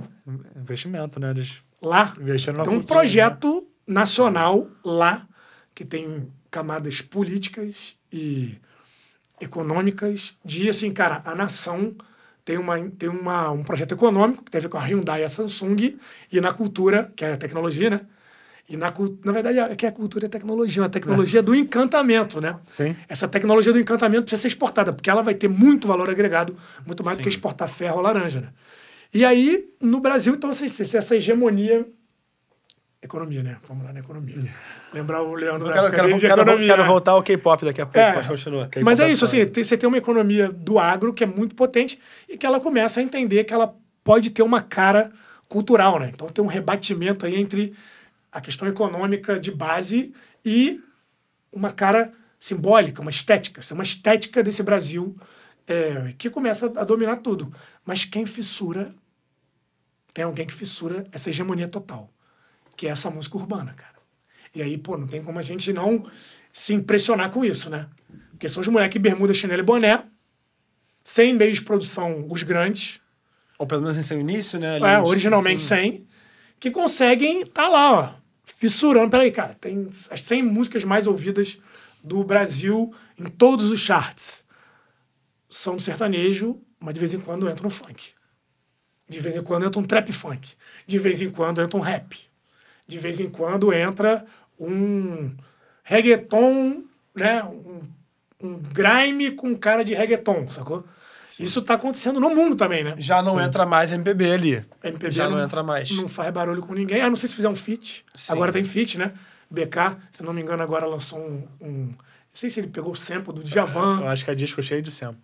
Sample, não né? Não sei se foi feat, não, né? Mas é porque, tipo assim, eu sei que ele encontrou o Djavan. Eu já tive situação de fechar um sample de um artista grande e é posto como feat. Que apesar deles não estarem tocando junto, a voz do cara tá lá. Então a música é o nome da música, entre aspas, feat, o nome do artista, sei lá, não, é só feat o nome do artista. Que nem um caso grande é o Amarelo. Aquela do Emicida, do Belchior. Que eu acho que se você for lá no Spotify, vai estar Amarelo, entre aspas, Sujeito de Sorte, Belchior ou algo do tipo. Eu não tenho certeza, mas eu acho. Sim. Mas, tipo... Isso aí tem que perguntar pro Gustavo, né? Exatamente. Mas, cara, eu tava falando no Gustavo, o Gustavo me convenceu a fazer eu já falei até mais cedo, um curso de direitos autorais, no curso eles falam, teve uma aula que eu achei espetacular, que foi a geopolítica do direito autoral. E, cara, o maluco ficou 2h30 no gogó explicando desde lá, meu irmão, lá atrás até hoje em dia. E uma coisa que eu achei engraçada que ele falou é que os países mais fortes, economicamente falando, eles exportam isso, né? Eles exportam cultura, eles exportam tecnologia, e eles que são as pessoas que batem o pé e falam, não, eu quero que vocês controlem isso, porque se você rouba isso de mim, eu que tô perdendo, não é você. Você ganha. E ao mesmo tempo o Brasil tá exportando o quê? Laranja. Não exporta... Conhecimento agregado, né? Exatamente. Beleza, agora a música, a gente está vendo esse fenômeno maravilhoso que é a música brasileira sendo estourando no mundo, que eu acho que a primeira... Funk, né? Criminalizado, perseguido, conseguindo fazer... A Anitta no Coachella. Ela não foi, mas tipo... Mas o funk tocou, né? Não teve a Anitta, mas o galera do K-pop já tá botando funk... Ou seja, a gente finalmente estamos começando a exportar a nossa... Já rolou isso, né? Rolou antigamente, mas agora de novo. Mas até esse recolhimento não é tão simples assim, né? A UBC, a Brahma, eles estão... Até, assim, meus assessores para esses assuntos dizem, cara, se filia a uma associação estrangeira, a SACEM na França, para se recolher na Europa, a outra tal nos Estados Unidos, porque a Abramos, desculpa, Abramos, eu sou de vocês, mas não vai recolher direito para você o que tá tocando teu lá fora. Você pode estar em mais de uma associação? Eu tô pendente de fazer isso, assim, já entrando na seara pessoal, desculpem, mas eu fiz a música da cerimônia da final da Libertadores ano passado. E tocou em TVs do mundo inteiro. Então eu liguei pro meu advogado e perguntei, vai rolar essa parada, o que eu faço? Ele falou, bom, vamos esperar abril e maio. Abril, quando é a janela de coleta do final do ano passado para TV aberta, e maio da TV fechada. Eu já sei quais as TVs da Argentina que tocaram, etc. Então, mais ou menos, eu sei que TVs do mundo tocaram a parada. Ele falou, agora vamos verificar em abril e maio se elas vão recolher para você de verdade ou não essa parada. Caramba. Esse direito autoral. Tá maluco. Então eu vou saber daqui a 1-2 meses se as associações daqui estão recolhendo, porque, isso aí entra no PIB do Brasil. Isso aí eu quero, isso aí eu quero ver se vai entrar no PIB do Brasil. Porque lá... PIB da indústria por criativa outro lado, do Rio de Janeiro. Por outro lado, também lá para fora, dizem também que o ECAD, o recolhimento da gente, que é um dos poucos do mundo que não tem fiscalização internacional, fiscalização governamental, também dizem que não mandam tudo que toca aqui pra lá, não é tão aferido assim internacional. Então, você pega Beatles, o que toca aqui, o que eles mandam de autoral pra lá, a conta não bate também. Então, tem várias... essa parte pode cortar da edição final, porque eu toco Beatles, então é melhor não entrar. Você falou Michael Jackson, não falou Beatles. É verdade. Mas essa coisa da geopolítica... Vou voltar no K-pop depois, interessante, desculpa, né? mas... Exatamente. Cara, da gente entender que a economia da cultura no Brasil é uma economia economicamente relevante. Não é só porque a cultura é uma identidade de um povo, porque a cultura reflete nossas questões, porque a gente tem uma estética, essa coisa do povo criativo, sabe? Essa coisa que, assim, que é batida e tal, e é verdade, né? O Brasil realmente é uma potência cultural do ponto de vista da comunicação. A música popular é a música dominante. Nós, no Brasil, amamos festas. Nós, no Brasil, consumimos a nossa cultura. As músicas mais ouvidas do Brasil são brasileiras. Esse pop anglófilo, ele entra, mas, assim, o que tá lotando as esquinas das cidades é o pagode, é o samba, é o sertanejo, entendeu? É o piseiro, é o forró e tal. Como isso vira desenvolvimento? Eu acho que a pergunta que hoje está me interessando e que me leva a essa música urbana como meu estudo de caso para ilustrar essa pergunta maior. Como isso vira desenvolvimento para todas as etapas, todos os setores da cadeia. Como tem esse hub gigante em Hollywood. Como tem esse hub gigante em São Francisco, em Nova York, sacou? Agora tem na Coreia. Como tem, sei lá, no Japão, na Alemanha, sabe assim? Como é que a gente já teve isso, né? A gente tem uma indústria. Tem a TV Globo, que, assim, é muito doido dizer isso, mas a TV Globo, ela precisa ser preservada, cara.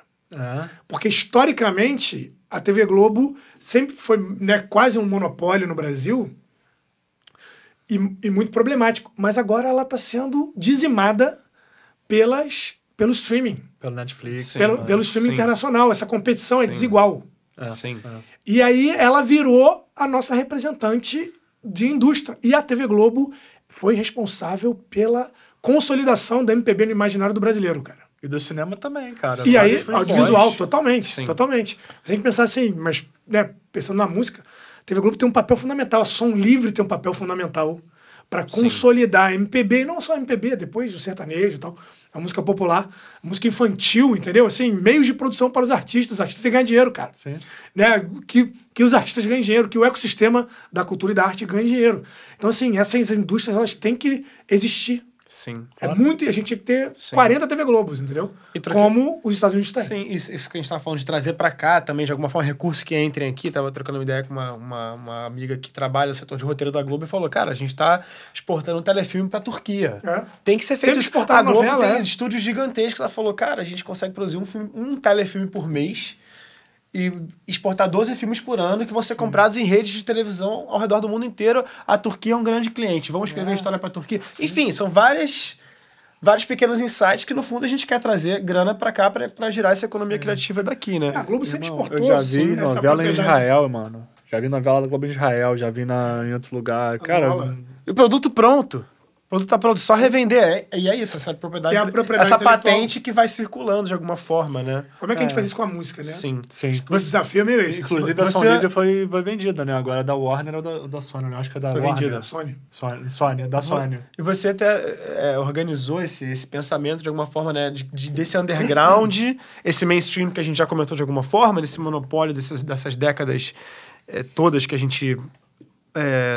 nas quais nós fomos formados culturalmente, digamos assim, e esse underground que acontece espontaneamente, mas não somente, né, também estimulado de certa forma, porque o Emicida cantar rap também tem a ver com os Racionais, que cantaram rap alguns anos antes. Claro, enfim, cada um com as suas filiações. São Paulo é um mundo gigante, então nem sei se eles são da mesma zona de São Paulo, então desculpem estar falando besteira aqui se for o caso, mas, enfim, já tinha alguém pavimentando esse caminho de alguma forma.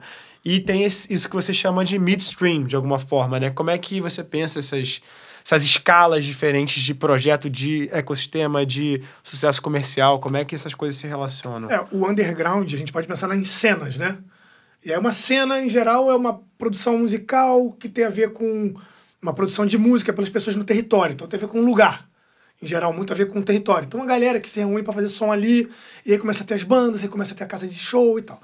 Então você tem uma coisa underground, né? Que a gente pode chamar de... essa primeira camada, pode chamar de cena, que as pessoas estão fazendo muito, como a gente fala aqui no Rio, no amor, né? É no amor. O cara é o bilheteiro, o cara é o segurança, o cara é o videomaker, o cara é o artista, o cara é o público. Ele tá botando a cerveja pra gelar, preparando o som. Chamando a galera no WhatsApp. Vendo o show do amigo dele, que vai ser daqui a pouco quem vai fazer tudo isso para ele poder fazer o show dele. E assim se profissionaliza artistas, né? As batalhas de rap fizeram isso. Esses moleques fazendo isso na rua, na raça, foram se profissionalizando. Quem tinha mais disposição, determinação, talento, não sei, começa a se profissionalizar. Eu sei produzir um show? Sei. Sei cantar para um público? Sei. Como? Começa na rua. Aí esses caras começam a dar um segundo passo, que é sair do midstream, que é... Sair do underground. Sair do underground, que é criar empresa. CNPJ. Aí vira CNPJ. Tipo assim, cara, agora isso aqui virou um business. Deixou de ser, quero fazer minha arte, para quero viver de música. Sim. Tem Essa chave que a gente tava falando ali atrás. Tem né? uma diferença, Sim, exatamente. genial. A galera tem que pensar nisso, né? Tem muito artista que fica assim, né? Eu não quero ofender minha arte. Uhum. Não, mas eu não vou fazer isso. Tem um clichê, no rap tem um clichê velho, que na verdade é um clichê até meio, assim, de quem não é artista, não tá no mercado, que é um pouco assim, vai se vender, sacou? Assim, a galera que tá fazendo rap, a galera que tá fazendo arte tá pensando outras coisas, cara. Sabe assim? Sim. Sempre fizeram, porque pra ganhar dinheiro também. Sim. Dinheiro todo mundo tem que ganhar. É, exatamente, entendeu? Eu Tipo ouvi... assim, o Brown, o Racionais tem uma música, 1 por amor, 2 por dinheiro. Mas, tipo assim, eu ouvi, por exemplo, o Emicida, que sempre foi um cara que, porra, foge da rua, né, no começo. Aí veio o Amarelo. Cara, você acha que o Emicida em 2021, não sei quando foi, 2019, tu acha que o Emicida em 2019, um cara que tem grana, já tá com filho, já tá velho, porra, já conquistou a vida, tá com os mesmos problemas que ele tinha quando ele tava fazendo batalha em 2008? Não tá, o mano. problema O dele maluco é tem que evoluir. Como é que ele vai botar a Fernanda Montenegro no filme dele e atingir o ultimate prestígio? Porque a grana, entendeu? A grana, e ele criou entendeu? uma das grandes empresas do midstream, né? Sim, exatamente. o Laboratório Fantasma, né? Cria o Laboratório Fantasma, que isso, o cara cria a gravadora ali, fitinha, compra 300 fitas, fica lá fazendo e tal, desculpa, manualmente, até que ele cria empresa, o CNPJ, e aí começa a andar, circular, começa a se meter no circuito, faz uma parceria com uma marca aqui, aparece na televisão ali, uma distribuição de major ali, e você começa a ter um midstream. E aí, o midstream é o meio através do qual o underground renova o mainstream. Porque o midstream, ele aparece pro mainstream. Os moleques estão fazendo na rua, muito difícil um grandão ir lá. Mas quando ele se profissionaliza, e aí tem uma coisa de profissionalizar, né? As pessoas também têm uma visão da música muito ingênua, amadora, romântica, né? Ah, você é músico, então você vai tocar, não sei o quê. Cara, tem uma coisa de profissionalizar, mano. Às vezes você é ruim. Não, mas não é? Velho, não tem isso? Sim. Cara, às vezes assim, porque não dá. Cara, tu não consegue se comunicar, mano. Não consegue. Vai fazer vídeo. Vai, sei lá, entendeu? Tem uma coisa assim, vai se profissionalizar. Aí tu se profissionaliza, as pessoas começam a ver quem chega no horário, essas coisas básicas, né? Quem chega no horário, quem entrega, quem não entrega e tal. E aí esse midstream começa a dialogar com o mainstream, que é o que tá acontecendo agora com o rap, né? Sim. Você tem feat de vários artistas de rap com os grandes, com a Ludmilla, com a Anitta, com a Ivete, com a Cláudia Leite, sabe assim? Com um gigante, cara. De repente até no Roberto Carlos, de repente vai até lá no especial do Roberto Carlos no final do ano, vai um rapper. Eu fui no show do Jorge Aragão, subiu o Djonga, subiu o Xamã, subiu o BK, todo mundo vai lá beijar a mão do mestre, entendeu? Então, assim, esses moleques de rap e de funk, numa cadeia média, que são empresas médias, Rock Danger, Nada Mal, Main Street, alguém vai dizer, caraca, médio? Mas é papo de milhão. É porque o grande é Sony, BMG e Universal, entendeu? Sim. Tipo assim, é outro nível de capital. Outro nível de capital, capital internacional. Capital transnacional, entendeu? Esses moleques do meio estão fazendo isso. O ideal, né? Eu não gosto de ficar no ideal porque eu tô falando de economia. E aí não é abstração, é concreto.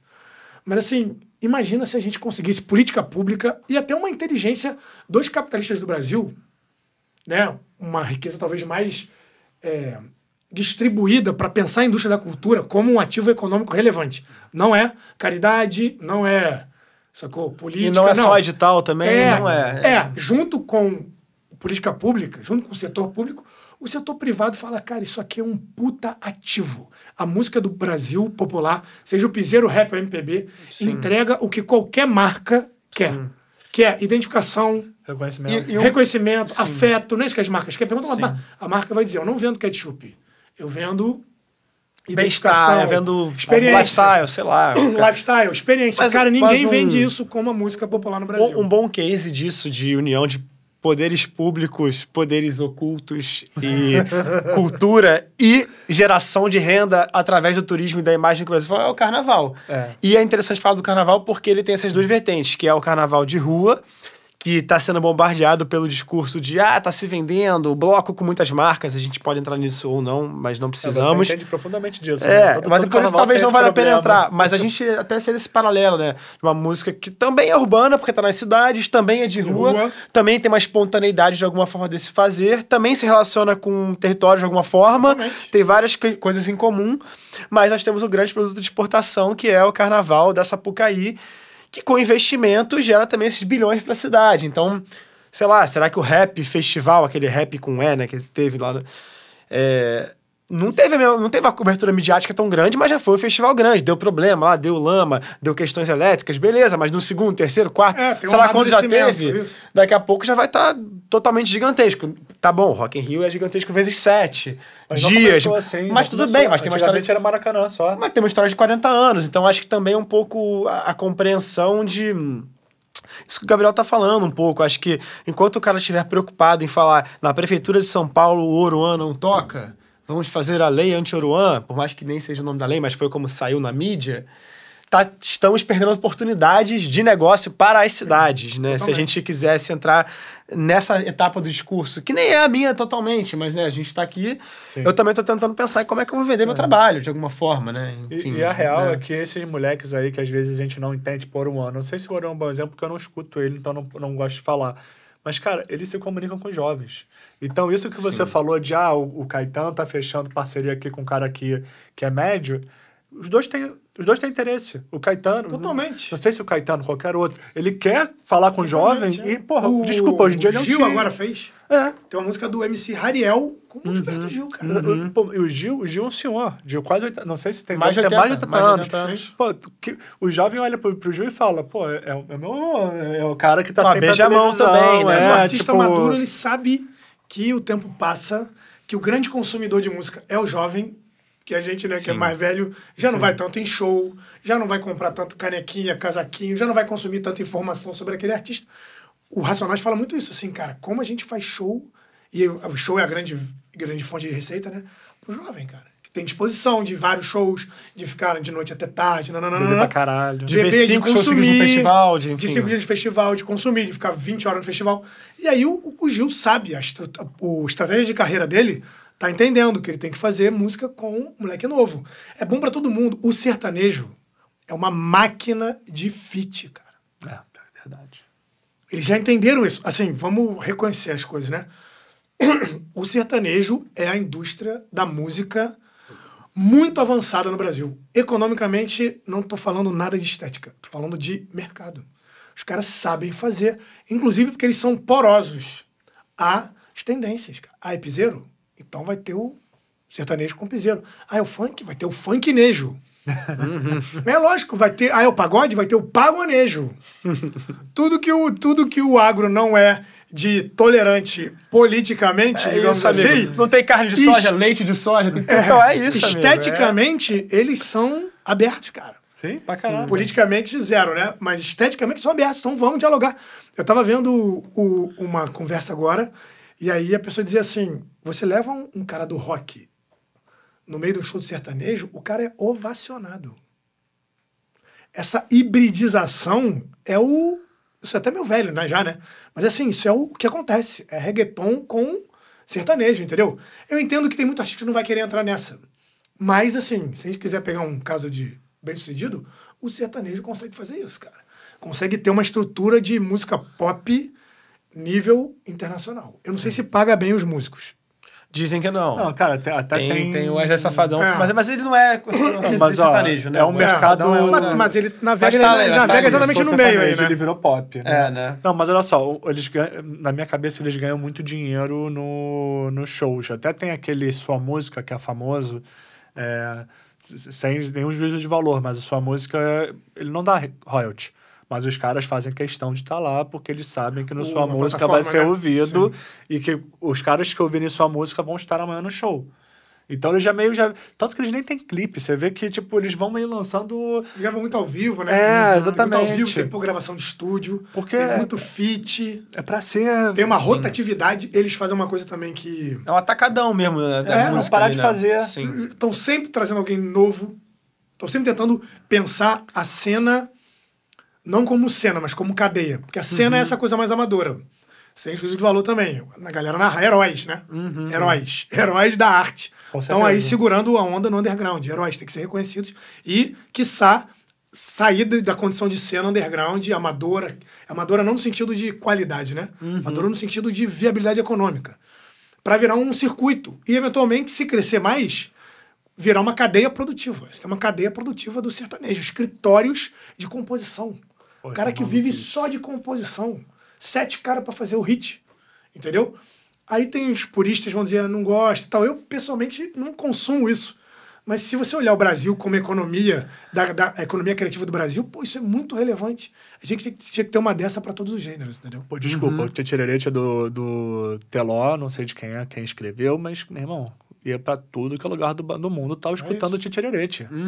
Então, meu irmão, exportou a nossa cultura. Você pode gostar, você pode não gostar, você pode falar mal, exportou a nossa cultura. Da mesma forma que aquele não vou parar pra não cortar, pra não ter... Mas, tipo, também representou a nossa cultura. Você pode falar, pô, eu odeio funk, mas representou a nossa cultura. Mas o Rap das Armas tem uma história de plágio com... Tem também, né? Josie's on a vacation far away. Vamos derrubar, né? O podcast, desculpa. Mas é inspiração, né? Sim. Mas tem essa... Dessa, não, Também não pode, né? Mas tem essa... Mas é isso, mas assim, de alguma forma tá circulando. A gente tava falando sobre isso lá em cima também, né? Até pensando a Tais como parte desse ecossistema, né? A galera do 3030 que tá aqui com vocês também, vocês estão lançando vários fonogramas de vários artistas. No caso do 3030, eles não lançam com a gente, eles não produzem com a gente, mas eles alugam um espaço aqui de vez em quando, mas e assim, a gente trabalha com Rod. Tá circulando junto, enfim. Mas e o 3030 veio dessa cena de batalha de ruas, né? Que se encontram lá, fala, pô, isso tu quer fazer, eu quero fazer também. Sim. E curiosamente, a gente tá falando de música urbana, eu tava lá na cena de música universitária, MPB universitária, que aí já é toda uma vertente dos anos 2000 ali, que extintos dos anos 2000, quando casas como Cinemateca, casas de médio porte, todas essas casas que fecharam todas, né, as portas, porque a cena do Rio não comporta, de algum jeito. Né, e aí a gente foi pra final de um concurso do Globo, que era Minha Banda, não sei o quê, Cone Cru Diretoria. E, então, assim, aí em 2009... 7 meia dúzia, banda autoral, aí tinha... Cone Cru Diretoria era uma das finalistas e tinha outras 3 bandas que não me lembro agora o nome, Colômbia Coffee, enfim. Mas o Cone Cru já tinha uma base de fãs, isso era 2009, então tem 16 anos atrás, né? Mas já tinha uma base de fãs, mas quem eram os jurados do concurso? Era o Tico Santa Cruz, Detonautas, o Serguei, da outra geração dos roqueiros lá dos anos 70, então assim, era uma mistura do caralho, assim, era o concurso que era uma mistura do caralho, a questão era essa. Mas não havia ainda em 2009 ali nessa cena de rap, misturando com rock, eles é que eram, de alguma forma, os alienígenas daquele espaço ali, né? Era uma outra galera, né? E hoje em dia, corta a cena para 15, 16 anos depois, porra, é isso que tá movimentando a cena do Rio, é quem consegue fazer cosquinha nos charts ali, entrar ali e aqui. E as bandas de MPB, rock, universitárias, cara, cada um foi fazer tua vida, tua carreira. Alguns poucos continuaram tocando, fazendo, mas... É engraçado que o rock influencia o rap, né? Porque se tu perguntar Xamã, Hatch, o Major RD, o nome da empresa lá do Major RD é Rock Danger. Eles têm um clipe lá, todo mundo vestido de Kiss. Entendeu? Então, eles gostam de rock. A galera gosta de rock. Todo mundo ama Charlie Brown Jr. Tem essa coisa da mistura também, entendeu? Essa coisa de um purismo que não tem muito mais lugar. Mas eu queria, Leandro, até invertendo aqui a lógica, perguntar essa coisa, tu falou do carnaval, né? A gente não avançou tanto nisso. Como é que é o mercado de carnaval do Rio, assim? Tipo, pensando que o carnaval é uma música de rua, aí já tem as oficinas, os blocos, esse underground mais feito, esse bloco pirata, esse mainstream e... esse midstream, né? E o mainstream, mas tanto o Sapucaí quanto blocos também, né? Você tem blocos... Cara, é muito doido você falar isso, porque eu tô observando, a gente tá conversando muito sobre isso, né? Vários blocos passando pela mesma questão. Uma profissionalização, por um lado, né? A criação de uma cadeia, principalmente a partir de oficinas e o ensino de instrumentos ligados ao carnaval, de sopros, de percussão, etc., alguns, como Sargento, a gente tem um coral, porque tem a ver com Beatles, música vocal. Então, tem esse universo que funciona ao longo do ano de ensino. Cifras menores, beleza, mas existe esse ecossistema. Circulamos muito com shows nos últimos 10, 15 anos. mas ao mesmo tempo a gente, como bloco, torna-se menos escalável também economicamente. São bandas de 14 pessoas, 12 pessoas, 10 pessoas, com técnicos, vários técnicos, iluminador. Viaja tem que fretar um ônibus inteiro. Para fretar um ônibus custa mais de 10 mil reais, fazer Rio-São Paulo com algum conforto, ir e voltar. Então o que a gente está percebendo é uma demanda por profissionalização desse mercado, mas uma escalabilidade muito menor do que esses outros gêneros. Porque nós não somos um gênero tão calcado na eletrônica. A gente não pode chegar lá com um computador e um microfone e dar o play e vambora. Nada contra isso também. Sou sócio do Pedro, Pedro é da eletrônica, a gente, adora fazer show se precisar fazer show em duo, a gente vai fazer, tá tudo certo. Mas esse formato de bloco é que a gente tá tentando até agora, por um lado, entender a viabilidade econômica disso, para viajar, para fazer show, etc. Por outro lado, tem toda uma questão, uma discussão política, uma discussão sociocultural, uma discussão filosófica sobre o que é o carnaval de rua, que tem uma história de 100 anos e que, cantar em inglês no carnaval de rua pode, como a gente que canta Beatles, aí todo mundo dá porrada porque canta em inglês. Bloco de branco pode, aí toma porrada. Enfim, tem todas as questões que estão postas na sociedade, são bastante debatidas no carnaval, nesse lugar cultural. Por um lado, eu acho importante preservar essa tradição. Eu acho que isso é fundamental, porque senão perde-se uma essência e aí realmente vira qualquer coisa. Mas, por outro, estamos num mundo contemporâneo de música com pessoas desse ecossistema também querendo viver de música. Então, eu quero vender o máximo de shows possível, dar o máximo de oficinas possível e, para isso, eu vou precisar atrair o máximo de marcas possível no grande dia que é o carnaval, onde as 300 mil pessoas que vão não pagam ingresso. E queremos que permaneça sendo de graça. Então, existe toda uma questão de poder público ser gratuito para o público, mas a crítica é também julgar quem está trazendo as marcas para junto. Mas peraí, então vamos fazer uma festa de graça para as pessoas, mas vamos fazer uma festa de graça com um som bom. Um som bom custa caro para alugar. Ecossistema. Dezenas de milhares de reais para ter um som bom. Beleza, quem vai pagar isso? E aí aquela briga de cachorro grande, que aí o bloco vai pegar um patrocínio e agora começou a rolar isso das outras instâncias ligadas ao carnaval, as empresas com seu caderno de encargos oficiais do carnaval e a prefeitura também. E os blocos, grandes, médios ou pequenos que seja, tá todo mundo disputando os mesmos iFoods, os mesmos Boticários, os mesmos Ambevs. E essa briga aqui no carnaval caminha de um jeito peculiar, entendeu? Que não se gera um midstream, uma gravadora e não sei o que. A gente tá ali tentando, ainda entendendo se faz CNPJ um pouco, de algum lugar, sabe? Porque isso, pro carnaval, significa muito fortemente perder uma essência. E eu não sei se na música urbana a essência é ser urbano, estar no cenário, estar criando cultura. Essa coisa da essência é muito complexa, porque a galera fala também, o rap está perdendo a sua essência. Exato. Mas assim, quem é o dono da música, cara? Exatamente. Sabe assim? Quem é o dono da música? Pra dizer qual é a essência da música. Se a gente for na história, a gente vai ver que você tem ali ambivalências sempre. Sim. Cultura é sempre impureza, é sempre mistura, sempre disputa, é sempre diálogo. O carnaval também, entendeu? Eu não sou estudioso do carnaval, mas eu imagino que, assim, tem uma coisa de uma expressão folclórica, popular, espontânea, mas você tem gente também que deve estar fazendo pra viver disso. Os músicos precisam viver disso. O carnaval, outro dia caiu essa ficha, eu fui ler, era um livro chamado Engenheiros do Caos, era sobre fake news. Eu quero ler esse livro. Aí eu comecei a ler o livro e ele começava falando sobre carnaval, na Itália. Eu já fiquei meio doido, né? Depois que eu me liguei que Rei Momo tinha a ver com Momo, e Momo é um nome italiano, eu não tinha nem pensado sobre isso na minha vida. E aí eu fui entender que era aquele dia do ano que as pessoas se fantasiavam de reis, os reis se fantasiavam de mendigos, e toda aquela questão dos estamentos sociais era um dia para aquela política toda se bagunçar. Então eu acho que a origem do carnaval é uma origem política, uma manifestação cultural política primordialmente. Então eu acho que a essência que está se guardando de alguma forma é essa subversão social. Eu acho que o receio que há não é dos blocos ficarem profissionais, mas é que essa profissionalização e com a entrada das marcas tire de alguma forma essa conotação de subversão social. E eu acho que, de fato, isso tende a acontecer. Quando você tá... Mas como é que as pessoas que fazem carnaval pagam suas contas? Aí entra outra camada, entendeu? Porque tem os músicos que tocam nos dois, né? Toca no blocão cheio de marca e toca no exatamente. underground, né? E esses blocos, esses pequenos coletivos vão também compor as bases dos grupos que vão se profissionalizar em outra instância. Então, o que você falou, o underground está alimentando o midstream, que vai alimentar as majors. Beleza, não tem as majors do carnaval, mas tem a Sapucaí, a grana das marcas.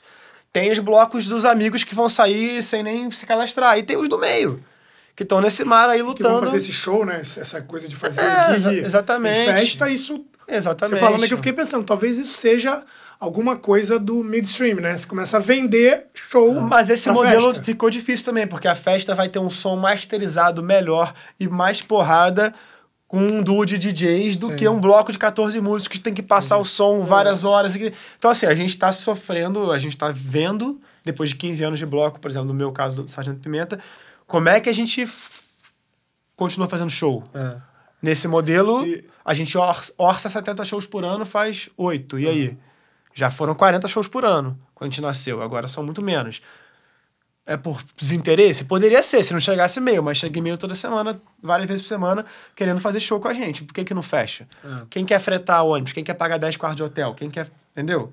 Então, é uma questão econômica, basicamente, né? O interesse também, o desgaste do modelo, tá tudo certo. E não só isso, né? Também que é uma complicação que eu vejo muito, é que, tipo assim, até com o Sargento, que ele sabe que antes de eu ser mais próximo dele, ele sempre foi muito fã do Sargento. Eu vim aqui, o primeiro Sargento foi aqui, inclusive. Sou muito fã. E aí, beleza, bota a marca, a galera reclama. Ah, mas se tem marca, agora eles estão sujeitos à opinião da marca. E aí vai pro casamento, e conseguiu o casamento, a galera reclama, mas eles não são do carnaval, agora está indo pro... Ou seja, independente do que os caras fizerem, vão reclamar. Sim, e se não fizer nada, vão virar e falar, pô, mas eles estão iguais a sempre. Então, tipo assim... Pô, por que acabou? Era tão bom. Pô, acabou porque eu botei marca e tu reclamou, cara. Irmão, tudo que esses caras... Especialmente quando você chega num nível tipo Sargento, que já tem um grande volume... Tudo que você fizer, as pessoas vão reclamar. Sim. Cara, eu tava vendo ontem o cantor do Bad Religion, o Greg Graffin. Bad Religion, banda de punk rock dos Estados Unidos e tal. Não tem ninguém mais político. O cara só fala disso. As letras são todas de luta política. Né? Esse punk rock tradicional baseado nisso. Falando sobre music business. E ele falando assim, eu dei a maior sorte que o meu duplo de composição além de um compositor, que não vai pra estrada, ele é músico, já tocou muito, mas ele não vai mais pra estrada, ele é bom de negócios, ele tem uma gravadora. A Epitaph, que é uma gravadora média. Já fomos agora não lembro se foi a Sony, já fomos da Universal, não lembro agora, gravamos 3 discos e agora estamos com a Epitaph. E a melhor coisa, e ele fala, o Greg Graffin, entendeu? O cara assim, cara maduro, politizado, o cara politizado, o cara da militância, o cara ocupado com isso, maduro, 60 anos, 40 anos de banda, não sei o quê, falando, olha só, tem que ter as pessoas que cuidam da economia. E assim, o capitalismo não inventou, isso é muito importante, assim, o capitalismo, o neoliberalismo não inventaram o comércio. Moeda, comércio, excedente existe muito antes do capitalismo, entendeu? Então assim, você oferecer um serviço, vender um produto, querer cobrar por ele e viver disso, não é uma perversão. Uma perversão é isso se acumular na mão de 3 bilionários enquanto as maiorias se precarizam. Isso é uma perversão. Tá, concordo. Entendeu? Isso é uma perversão. Agora, sim, comércio, cara. Fazer teu lance, aí tu vende, aí o outro compra, e você vive, e eu vivo. E existe desde antes de Jesus nascer, né? Pô, isso cara, aí sempre existiu, irmão. O comércio, essa coisa, mas entrou a marca. Pô, mas alguém tem que vender cerveja pra tu poder ver o show, cara. Sabe assim, eu sou muito a favor, assim, de negócios pequenos e médios. Porque os grandes e os imensos estão com a vida garantida. Porque o sistema os favorece. Agora, assim, pequenos e médios, entendeu? E aí, pô, é isso. Um bloco que vai se estabelecer economicamente como uma empresa média, ou uma empresa pequena, não sei. Pô, aí, fez uma parceria com a marca e tu vai reclamar desses caras que estão fazendo, sabe? Pequenos e médios, cara. Sabe assim, a prosperidade econômica tem a ver com pequenos e médios. Se concentra tudo nos grandes, os imensos, aí fica muito complexo. Mas o carnaval tem disso, cara. Porque pra você vender, você tem que ter muita gente. Muita gente, as pessoas falam, não vou não, que é muito cheio. Tudo bem, eu também não vou, eu tento evitar ir em blocos muito cheios. Por uma questão do meu conforto pessoal e do calor. Porém, por trás de falar, o bloco tá muito cheio, também é uma conotação de crítica. Mas tem gente que gosta da de bloco circulação cheio. também. Mas, cara, sim, gente que gosta de bloco cheio. Mas assim, no formadores de opinião, vários, existe... As O pessoas... carnaval, ele tem uma conversa bem específica. Tudo que a gente trouxer pro carnaval vai ter um paralelo no debate cultural como um todo, porque o carnaval também é um reflexo disso, ou então o que é feito ali se reflete nisso, né? Mas tem a galera de cena que gosta muito disso, né? Sim. Eu vou onde sua galera conhece. Sim, sim. Quando começa a circular demais... Eu até sou um pouco assim. Quando começa a circular demais, já me desinteressa. Só que, cara, pensando do ponto de vista do artista, Sim. do hold, do técnico, do contratante, do produtor, pô, tu tem que ir lá no show, cara. Tu tem que comprar cerveja, mano. Tem que querer, cara. Não Tem dá... que comprar não cerveja. dá- Pra tu ter uma casa sim. pequena. E, pô, essa coisa das casas Sim. pequenas e médias fecharem é muito triste. É uma pena, né? Pô, aqui no Sim, Rio tinha muitas sim, casas pequenas sim. e médias. E tem vários trabalhos Sim. que falam exatamente sobre isso. A falência das casas pequenas e médias. Aí, pô, tu tem todo um ecossistema que não brota ou que não se reproduz. Sim. Porque tem isso, né? Uma coisa é nascer uma cena. Que é a cena que você falou, do punk rock lá, anos 2000. Filha do emo, né? Uma coisa é a cena nascer, outra coisa é a cena se reproduzir. Sim. Ela conseguir Sim. ter perenidade no tempo. E para ter perenidade no tempo, ela tem que ter viabilidade econômica. Sim. E a casa pequena e média, E cara. apoio, que nem o teatro, cara. O teatro, ele é economicamente muito complexo. É difícil, os atores não ganham bem, não tem tanta grana pros projetos, enfim, mil questões. Mas tem vários teatros municipais ali que tentam, né, tá reformados. Assim, a gente tá... Fazem existir. Estão segurando o touro à unha, mas tem o Imperator, que tem bastante show. Tem shows que acontecem nesse espaço, mas, pô, já não tem muito espaço para as peças. Então, os shows vão tirar espaço das peças? Acho que não. Mas são lugares de 100, 200, 300 pessoas. Para a música, esses espaços não... Quais são os espaços no Rio de Janeiro hoje em dia, né? Em São Paulo, a gente Zona tem, Sul, no caso, tem também, alguns. né? Tem o Bona, tem não sei o quê. Tem alguns, Casa de Francisca...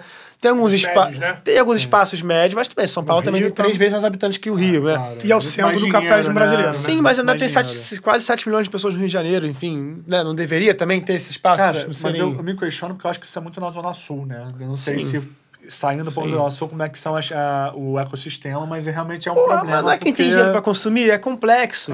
mas Porque olha, quem tem grana e pede o ingresso de graça, é complicado também. Tem todo aqui mundo, na sabe? Zona Sul, a gente tem as casas que são 100, 200, 300 pessoas, que é Manuge, Celina, os teatros, e daí vai para onde? Vai pro circo. Que é 1.500, No 2.000. Rio, né? Vivo Rio. E aí, cadê o de 800? Sim, É isso. Os Que era o 600. Cinematec, que era o Ballroom. sim. Você falou do teatro, eu pensei no cinema. A galera da música fala muito da galera do cinema como um exemplo. Porque o setor criativo do cinema, até pela natureza do cinema, que é uma arte industrial necessariamente, né? Tem que ser. Muito maquinário, muito coletiva e muito moderna também, é uma coisa muito nova. Então, o cinema ele nasce num contexto de grandes cidades, desenvolvimento capitalista e tecnologia. O cinema é um setor muito mais organizado que o setor da música, né? Eles têm até uma agência. Sim. Sim. Eles têm um cine, cara. Sabe uma Sim, coisa engraçada? sim. Que Imagina se a música brasileira, que é um ativo que está no coração de todos os brasileiros, né? Nós temos um ativo, cara. Repito, assim, que todas as marcas querem. Muito mais do que o cinema. O cinema tem uma história no Brasil, já foi muito popular, né? E tem a coisa, talvez, se a gente fosse pelo audiovisual, chegaria na novela. Mas a música não, cara. A música é um ativo que tá no coração dos brasileiros, cara. E de consumo imediato. Consumo imediato, Sim. todo mundo ama, todo mundo quer, todo mundo adora. Os gringos falam isso da gente, né? Caraca, no Brasil é música o tempo inteiro, música na rua. música a o gente tempo canta, inteiro. né? A gente é não muito, fala, a gente é canta. famoso por isso. Imagina se a gente tivesse uma agência, imagina se o Ministério da Cultura tivesse mais orçamento, não tivesse aí, né, um monte de gente militando por austeridade contra investimento público. Imagina se a gente tivesse também uma economia mais complexa que viabilizasse o capital privado Sim. de falar, cara, que maravilha, olha aqui, temos aqui tais, caraca, bom. E tem mais 7 ali, 8 ali, sabe? E mais a casa, sabe? Isso Sim, seria maravilhoso, assim. Sim, Cara, você botaram perfeito. 90 pessoas no evento aqui outro dia, né? É, um selo de música aqui na Zona Sul. Pô, essa prefeitura já tá de olho nesses pequenos negócios também, sim, de alguma forma, né? Não só isso. Eu já conheci um artista, por exemplo, que tinha um investidor externo. Tinha um cara americano que acreditava nela e investia. E não tem isso no Brasil. Tem. Hoje em dia tem, mas... Sim. Você não- Isso é mais, né? Podia Você ser podia mais, ter, assim. pô, uma porrada de gente que poderia ter esse interesse. Mas, cara, eu acho que, pô, você terminou assim de uma forma perfeita, assim. Eu acho que você é uma pessoa que dá para ficar conversando durante muito, muito, muito tempo, mas eu acho que nesse momento, sobre o episódio de podcast, você tava falando que queria falar do K-pop, né?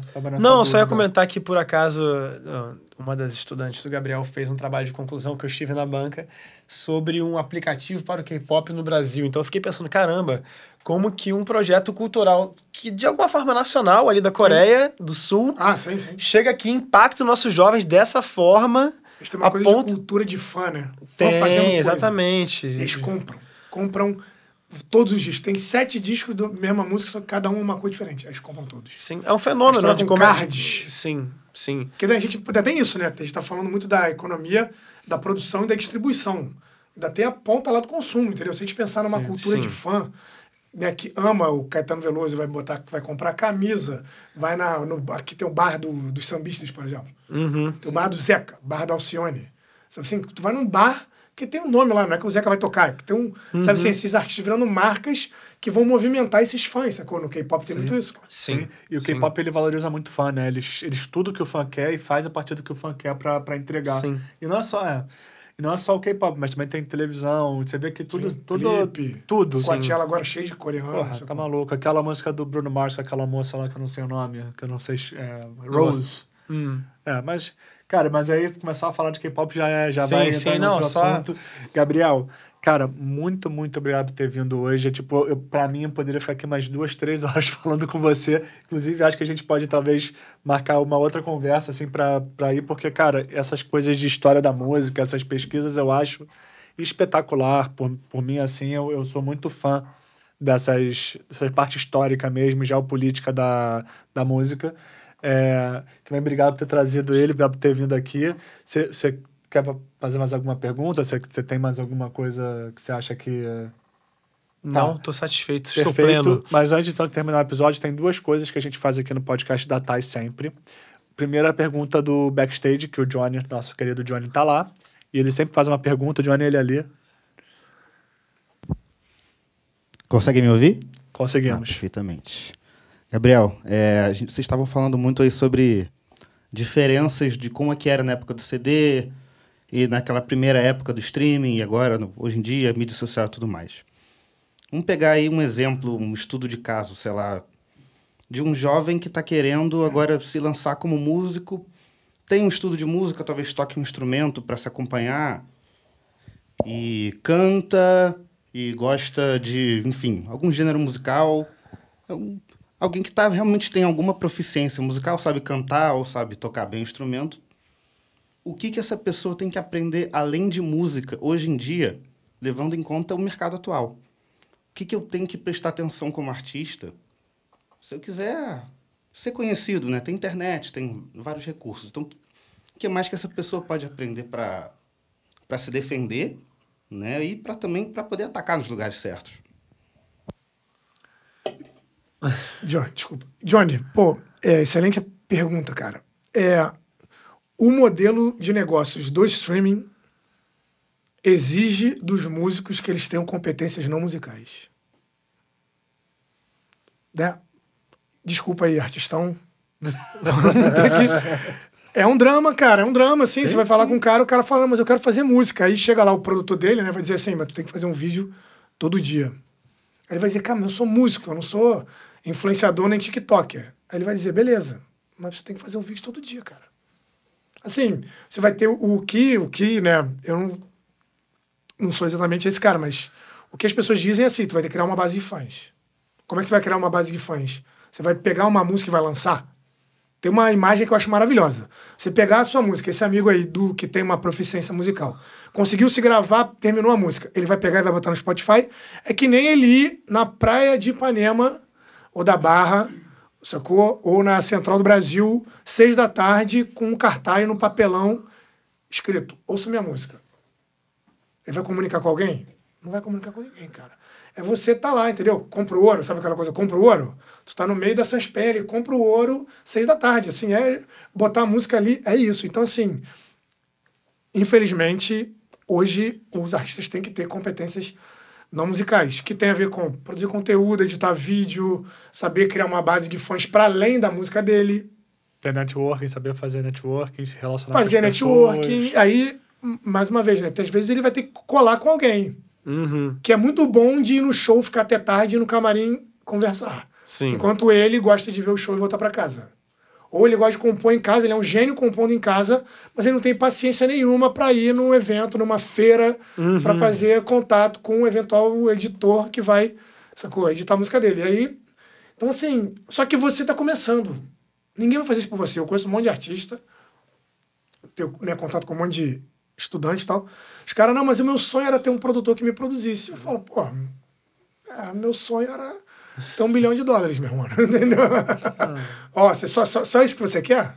Você quer ter um produtor que te produza? Pô, mas isso é tudo, né?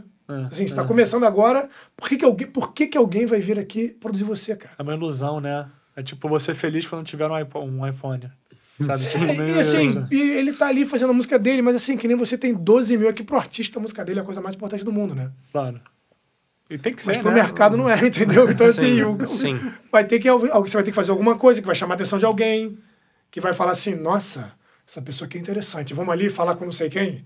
Aí vai falar, isso aqui, pô, interessante, vem um dia. E aí esse cara vai ter que fazer muito networking, vai ter que fazer muito conteúdo. Estudar pra caramba. Eu não acho bonito ou feio, cara, entendeu? Sim. É assim que é. Antigamente não era assim. Antigamente você podia ficar criando. Se você entrasse no Olimpo da gravadora, né? Tu entrava ali, você cria, e alguém ficava dizendo, vai ter uma entrevista ali, vai ter aquela, a gente fazia o teu press kit. Até teus boletos pagavam, assim. Teus boletos secretários, agendava pra você. entendeu? Mas, ó, a gente só conhece as histórias positivas dessa época. Isso. E as centenas de histórias negativas Exatamente. que a gente, pô, não quero nem falar, mas que a gente só imagina o que pode acontecer nessa Dos situação, 98% né? que não entraram. sim. E Ou dos que que entraram e que não tiveram rolou. que fazer coisas pra entrar que não são Não, e no republicanas. mínimo- Ou que entraram e não rolou, né? Não, e no mínimo, ou a proficiência musical associada a uma habilidade social digital, ou pelo menos uma habilidade social analógica, que você falou, esse saco de ir nos shows, nos eventos, de ir no camarim, de conversar, isso é uma energia, uma demanda de energia. Se você conseguir se talento, comunicar bem, não é network necessariamente, mas tá disposto a se fazer presente, seja nas redes ou fora, e tá investindo na tua musicalidade por outro lado, acho que pô, é o mínimo, meio que o mínimo hoje em dia, né? Exatamente. Já até fico triste de falar isso porque eu não conjugo esses três A gente fatores. a gente vai melhorar, cara. Mas a gente tá tentando. Tá tentando, tá devendo pra gente. Tô devendo vários conteúdos. Mas é um pouco isso.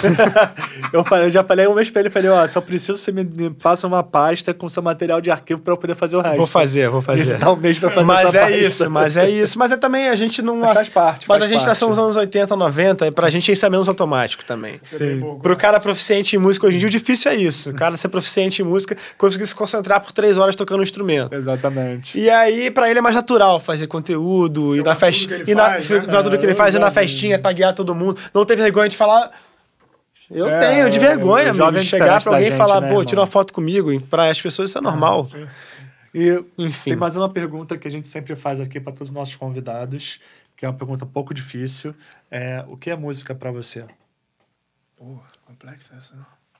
Por isso que a gente termina com Até essa. me ajeitei aqui, ó. Cara, eu tenho uma coisa com som, né? Tem uma coisa com som. Eu escuto muito, escuto de longe.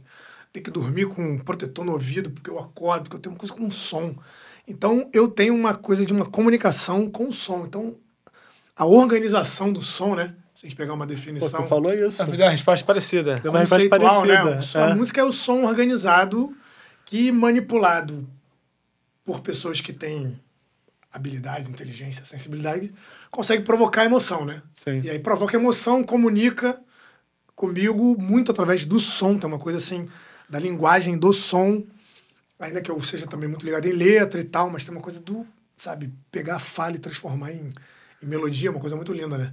E aí essa comunicação me leva para um lugar que pode ser vários, cara. Tipo assim, pode melhorar meu humor, pode ser uma coisa intelectual, de eu querer ficar pensando, como eu fiz aqui, né? Pode animar um evento da galera, pode botar uma criança para dormir, pode preencher um vazio e pode, sei lá, me conectar com uma parada transcendente também. A música pode ser tudo isso aí, cara. Perfeito. Boa. Gabriel, muito obrigado de novo. obrigado. Foi um prazer aqui. Obrigado, te ter. Rafael. Pô, Obrigado, volta Leandro. sempre, cara. Quem quiser, ó, na Brisa do Som no Instagram, sou Gabriel Vou seguir. Gutierrez. Super prazer estar aqui com vocês. Muito obrigado. Valeu. E para você que ficou aqui até agora, muito obrigado por ter participado, por ter visto. A gente faz esses conteúdos com muito carinho. Dá uma olhada nos nossos Instagrams, tanto no dele, quanto no da Taz, quanto do Leandro.